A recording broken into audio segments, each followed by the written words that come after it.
What's up, boys? So it's Cave Talk episode 13. Today, I'm going to talk about how I became financially free at 17 and escaped the matrix, okay?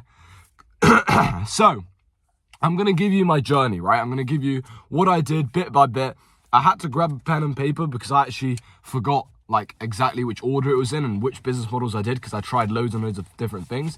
And then at the end of this video, I'm going to give you the key number one trait which you need if you're trying to become financially free. And that's the only trait you need. If you have that trait, everything, you can do the same thing as me, right? I'm 17, I'm making thousands a month, I'm able to travel, able to do what I want, literally for the rest of my life as long as I stay disciplined. So it's an amazing life, and you guys are going to be seeing a lot more vlogs and stuff in 2025.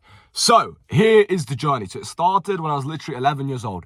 So 2 months before my 12th birthday. So people are always surprised about that. So I thought I'd add that in. The rest of it, I don't know the exact timing, I'll be honest, because obviously it was a couple years ago or 4 years ago now. So anyway, 11 years old, so it was 2 months before my 12th birthday, I decided to start doing door-to-door sales. Window cleaning was the thing I did. I started with lawn mowing, and then I didn't really enjoy it, and it was hard to get the equipment around to people's houses, so I went for window cleaning. Made a little bit of money with that, but not much. Then I went into drop shipping, and at the same time, I had a YouTube channel. So for you OGs, you'll remember, or some of my mates and stuff, old mates, you'll remember I used to have a YouTube channel where I posted football content. Right, this was literally with my brother. He'd record it and I'd just be kicking a football, shooting. We had over 400 videos. And here is a key trait, right, which I already was doing at this age. And this isn't the key trait which I'm going to give you at the end, but this is something very, very important. At the age of, this was probably when I was 12, 13 years old, after I did window cleaning, I was doing drop shipping and YouTube at the same time. And when I was doing YouTube, I was relentless. Okay, I was literally posting between 8 to 10 videos a day. Genuinely, not even joking. We'd literally record them, 0 edits. We'd just go bam, bam, bam, bam, bam in a row, and then we quickly run upstairs, upload it into the computer, and then we just post them. They got between 5 to 10 views per video. Some of them got 100 views, but those are just random. Anyway, enough of that. That's what I did. Then later on, I went into trading and I got scammed. So that was that was the only scam that I've actually went through. I got scammed in trading for $2,000. I paid this guy for a course. Obviously, he didn't show his face, which I don't know why I trusted him, but I guess I was young. This was when I was 13 probably. And I paid him, and then he literally blocked me immediately as soon as the payment went through. And obviously didn't give me anything, deleted the chat. There's nothing I could do. I didn't get my money back or anything either. So that was a bit of a pain in the ass because that was all the money that I'd been saving from the previous things which I'd been doing. Then I went into video editing. So I became a video editor. Didn't really enjoy it at all. Definitely didn't find it fulfilling. But at least I learned some client acquisition skills. Then I became a website designer. Again, even less fulfilling. I really didn't enjoy it. And then I went into print on demand, which was kind of enjoyable, but didn't make me any money because obviously I didn't have a big personal brand. I couldn't spend loads on ads. Then I went into a video editing agency. So I realized with video editing that if I was doing the video edits, it's not scalable, right? I couldn't get to that next point. So I actually hired 3 video editors under me, paid them based on commission. That's when I started making some okay money. Depends what you mean by okay, but that's when I actually started making a couple hundred a month, right? Before then, it was just really, really inconsistent and really, really small amounts. So I did that. Again, didn't really find it too fulfilling, but at least I was making money. Then I moved into copywriting. And that one was the first one which I actually enjoyed. So I was like, damn, this is actually okay. So that was maybe a 7 out of 10 on the enjoyable scale. And it made me good money. That's the first one where I made probably my first 1,000 in a month. Copywriting agency, again, because I was smart about it, I realized, okay, I need some people under me. So I went into copywriting agency. That, again, worked pretty well. I actually only quit that about 3 months ago, which I'll explain in a moment why. But I have been doing that for a while. Same with video editing agency, actually. A lot of these I've been doing at the same sort of time. Then I became an appointment setter, right? And then that was very, very helpful. That was one of the key skills, appointment setter. I became a master at just booking appointments through DMs, especially, and through cold calls as well. Closer, I became a closer for a high ticket product. It was $3K and it was 10% commission. So I made $300 per sale. That was very, very, very enjoyable. But the actual offer wasn't very good. So it wasn't easy to sell.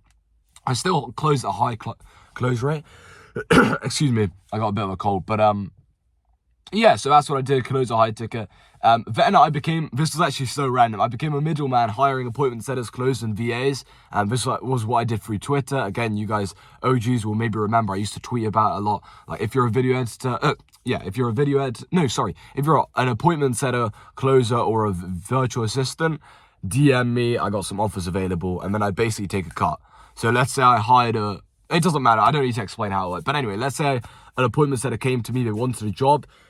I'd say, okay, I can get you this job. I'd give them the job, and then from the job, I'd take like 10% commission of what they made.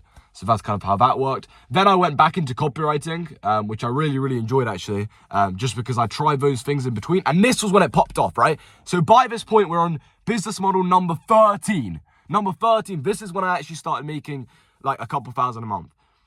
And the reason why I was making a couple thousand a month is because I realized that it was all about the skills that I'd gained from the previous business models. So this is something very important. It's all about the skills you gain. Sales, marketing, speaking, appointment setting, closing, retaining clients, scaling. Like, you need these key things. Speaking, being likable. Because by this point, I had tried 12 different business models. This was my 13th business model. I had now learned so many skills that I became good at client acquisition. That's the key thing. I just became good at getting clients. So then I became a fitness coach. That was popped off, right? So that was a solid 9 out of 10 on the enjoyable scale. And I that's when I started making good money, right? That's when I kind of probably made like 2,000-3,000 a month, right? And where I actually enjoyed it. And then I started making some decent money from that. And then loads of people, and this is what I do now, loads of people are saying, oh, Michael, can you teach me how to make money online? Oh, Michael, can you teach me this? And loads of them were doing the wrong business models, in my opinion. Like, I'm not saying that there's a wrong business. I'm just saying I think there's certain ones which work better, especially with certain people. So they were doing dropshipping, trading, video editing, copywriting, or not copyright, but they were doing these other business models, which I kind of said, I've got experience in them. I don't recommend them. You know, join me, work with me, and I'll help you out. And I worked with loads and loads of people for free, about 6 or 7 people. I took on a couple of my friends.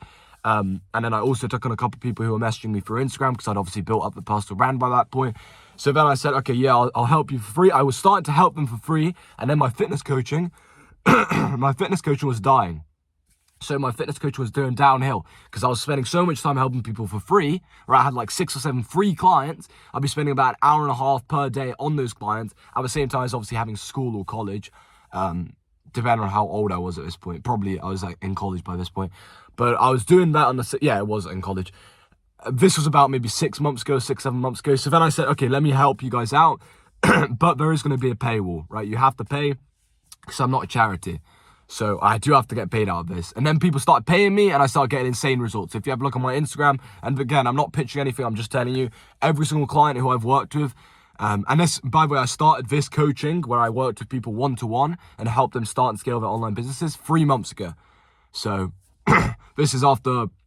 So I started at 11 years old, but pretty much 12, because it was like 2 months before my 12th birthday. I'm now 17 and a half, right? So it's been a while, right? It's been 5.5 years, and only at about 5 years of being in business did I decide to actually start teaching people to do the same thing as me.